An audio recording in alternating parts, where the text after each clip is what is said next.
Thank you very much. Yale Simpson is my name. I'm telling about two companies today, Extorre and Extorre.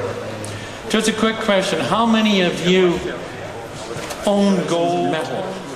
How many of you? Okay. How many of you own junior gold stocks? Okay. How many of you would never buy a junior gold stock? Yeah, all right. So maybe I'm not talking to you. Okay. Yep. All right. I've got one slide when they figure this out. One slide talking about what happens with junior companies. I'm the founder of Extorre. It's two companies because we split the original company a year ago. I'm the founder.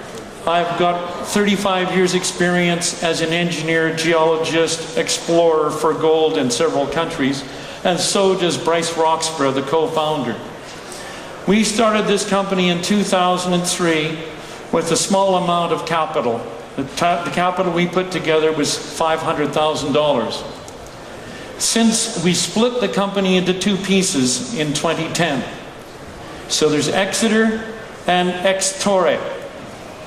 We have raised $291 million from the capital markets. $291 million.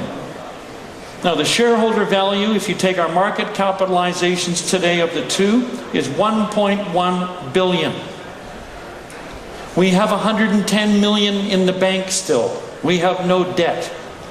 So you can see the value creation for our shareholders. The increase in value since Bryce Roxburgh and I took control of this junior is 667 times. Now, you can own physical gold. You can do very well with physical gold, but you can also do very well with the junior companies when you pick the right one. Okay, we're talking about Extorre. We have $38 million in cash.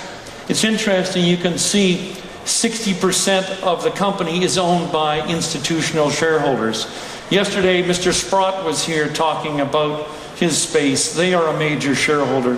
So these junior companies, as they get more mature, they become controlled largely by the institutions.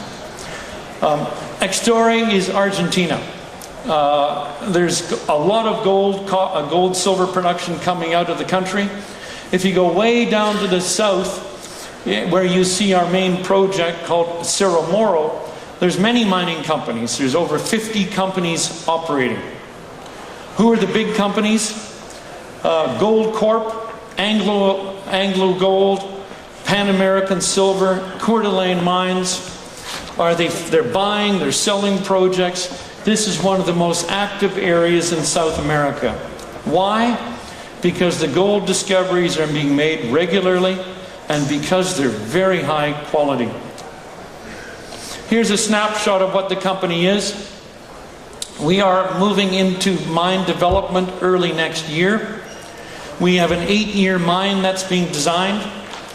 The current studies are showing 206,000 ounces of gold a year production. The mine size, throughput would be 1,000 tons a day. Now, for those of you who have an interest in silver, we call ourselves a gold company, but we're really a silver company. With the silver-gold ratio being what it is today, there's more value in the silver than the gold. But look at the third item. We're modeling producing gold for $236 an ounce. Okay. 236 makes us one of the lowest cost producers in the mining universe. Now this mine is slated for production 2013.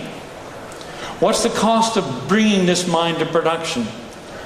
Total cost is just on $200 million, of which part of it is, shows here $26 million is recoverable. So this will be one of the lowest cost new mines in the world. There's only a handful of companies have these kinds of costs. Why? Because the quality of the ores is very high. This is for the technical people. We just put out a resource this last week. We just announced again how big it is. A year ago, the size of it was 1.3 million ounces. Now it's moved up to total, when you add the right-hand sides, the total is 2.4 million ounces, 1.3 to 2.4. But what distinguishes this project, again, is what I say, is the quality of the ounces. If you look at this column here on the way up, for the resources that we've drilled most intensively, most of the ore to be mined is over 1 ounce of gold per ton. The latest discovery is called Zoe. You can see it on the left. In 105,000 tons of rock, there's almost $500 million worth of gold, silver in this new discovery. And we will mine Zoe from the surface. It's not a deep underground mine, it's from the surface initially. That's what makes this project unique. So we have an area, each of these squares is 1 kilometer. You can see the yellow ore bodies given their various names. And this is the new discovery that we announced this week as to the size of it. So, we are moving in the new year into mine development. This is the type of equipment that will be operating for the deeper parts of the deposit.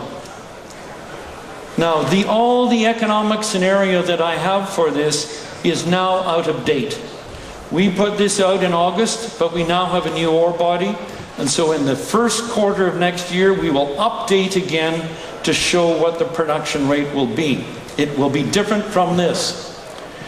But even on the modeling we had before we had the new discovery, you're showing an internal rate of return of 89%. We can repay the $200 million investment in 1 year from cash flow. I don't know anybody else in the industry who's in a position to do that. Why? Because of the quality of the ores. This is our production profile without the new ore bodies in it. What we have is the names of zones called Zoe, Carla, Martina, Nini. We didn't know how big these discoveries were until this week. We've announced it.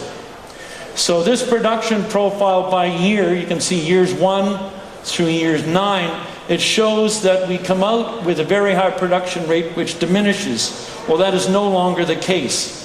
The fact is that the line going across would show us producing about 225,000 ounces a year out through the mine life. So this is high grade, low cost. We're modeling a 9-year project. How low cost are we relative to the peer group? Well, from Sand Gold to Detour to Osisko, here's Extorre in terms of the cost curve. What operating margins are we forecasting? Without the new ore bodies that we announced this week, you can see in year 1, our operating surplus is $284 million. Now, with the new resources, that will flatten out this production curve. It'll straight line across. But this project is anticipated to spin free cash flow of about $250 million a year. So I won't go further into the development program. The schedule is for first production in 2013. Many, many targets to drill. It's interesting just the pedigree of this area. The biggest producer near us is AngloGold. When they started mining their deposit in 1997, they had 2.5 million ounces. Today, they have 3.5 million ounces. Why? Because as you mine, you drill, and you find more. So we have 2.4 million ounces, but we have 6 drills turning on this various parts of the property to outline the ultimate potential. Is this 5 million ounces? Is it 10 million ounces? It's a matter of doing that drilling. Lots of land elsewhere in the province. Way to the west we have other discoveries called Verdi, called Pantudo, called Falcon. But we haven't got to drilling those intensively yet. So what are the value drivers? In the first quarter, in January to February, we intend to release again what the economics are of this project, showing the effect of the new ore bodies. But then by the end of the first quarter, we must begin the development, starting to move underground into development. There, across the way, we have a booth. There are many companies who follow us. There are price projections, I think price projections up to $16 a share by these various US-based and Canadian firms who follow the company and model what the valuation should be.